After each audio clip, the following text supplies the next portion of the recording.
He was not a monster when they buried him alive. He was a man who loved the wrong woman and tried to steal the power of the gods. And for that, he was condemned to suffer forever. This is not just the story of a wrapped corpse that comes back to life. This is the story of a real historical figure, ancient Egyptian law, forbidden resurrection rituals, and why the worst punishment in that world was not death, but being denied it. By the end of this video, you will understand why Imhotep did not rise as a villain. He was forged into one by a curse meant to last for eternity. Imhotep was not a fictional name. He was one of the most important men in ancient Egypt. He lived around 2600 BC. He was the architect of the Step Pyramid. He was the high priest of the sun god Ra. He was a healer, a scholar, and later he was worshipped as a god of wisdom and medicine. In real history, Imhotep was a hero, a genius, a man associated with life and healing. The movie takes his holy figure and flips him upside down, turning a god of restoration into a symbol of forbidden resurrection. That twist is what makes the story so disturbing, because it takes something sacred and shows what happens when it is used for selfish love and dark desire. Ancient Egyptians did not mummify bodies to create monsters. They did it because they believed the soul needed its body to live again in the afterlife. They believed the soul had parts.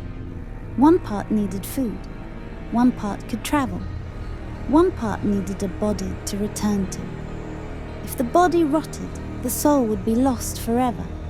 So mummification was not about death. It was about preparing for rebirth.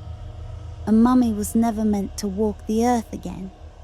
It was meant to wait quietly for judgment before the god Osiris. Which means when a mummy rises in a movie, something has gone terribly wrong with the natural order of the universe.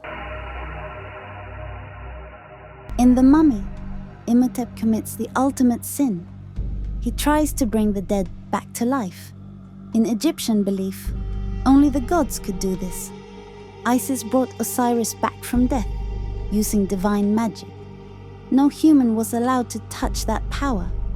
Resurrection was not just illegal, it was an attack on the balance of the world itself. By trying to resurrect Anck-Su-Namun, Imhotep is not just breaking the law of Pharaoh, he is challenging the authority of the gods. The movie introduces the Hom-Dai, the worst curse in all of Egypt. It is fictional, but it is based on very real fears. The tongue is cut out so the soul cannot speak spells of freedom. The organs are removed so the body cannot be whole. The man is buried alive, so he dies in terror and darkness. Scarabs are placed inside to eat him while he still lives. But the true horror is not the pain. It is what the curse does to the soul. In Egyptian belief, every person must stand before Osiris and have their heart weighed. Only then can they enter eternal peace. Imhotep is denied this. His soul is trapped, unjudged, unforgiven, unable to die properly. He is not sent to hell. He is locked out of heaven. The Book of the Dead was real. It was a collection of spells meant to guide the soul safely through the afterlife. It was not meant to raise corpses. It was meant to protect the dead. In the movie, these spells are twisted, used backwards, forced into the world of the living. So when Imhotep is awakened, it is not resurrection. It is a soul being dragged back into a body that was never meant to wake again. The mummy is not a zombie. It is not a demon. It is not a simple undead creature. It is a man whose soul was denied completion, a priest who broke divine law, a lover who challenged the gods, a human turned into a cosmic mistake. That is why he seeks his organs. That is why he seeks his bride. That is why he seeks full resurrection. He is not conquering. He is trying to finish what the curse interrupted. Imhotep did not begin as evil. He was not born a monster. He did not wake up one day with darkness in his heart or a hunger for power. He was a priest, a servant of the gods, a man who believed in order, in balance, in life after death. What turned him into something terrifying was not ambition. It was time itself.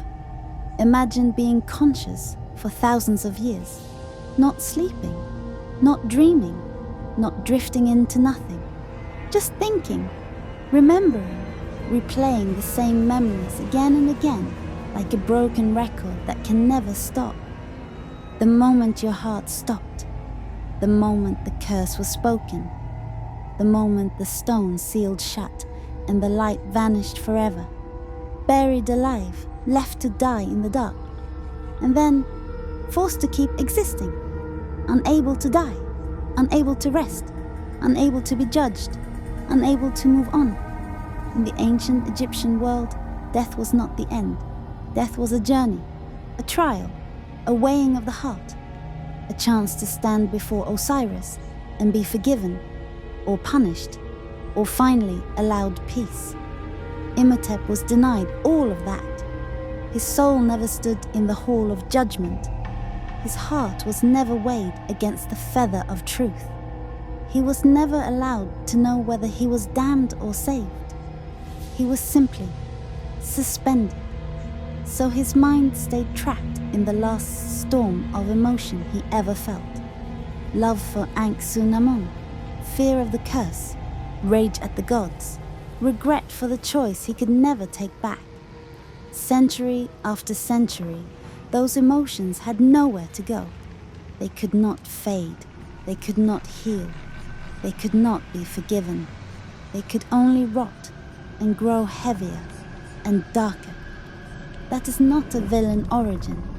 That is a sentence designed to slowly break a soul, to grind a man down until all that remains is obsession and hunger and pain. In the end, the true horror of the mummy is not the bandages. It is not the scarabs crawling through flesh. It is not the sandstorms or the decayed body walking again. The true horror is this: love pushed a man to steal the power of the gods, and the universe answered by trapping that love inside a body that could never truly live, and a soul that could never truly die. A heart that still remembers, a soul that still longs, a mind that cannot let go no matter how many centuries pass. So when Imhotep rises, he is not just seeking power. He is not just seeking revenge. He is seeking release, completion, an ending that was stolen from him when the tomb closed and the curse began. The mummy is not a walking corpse.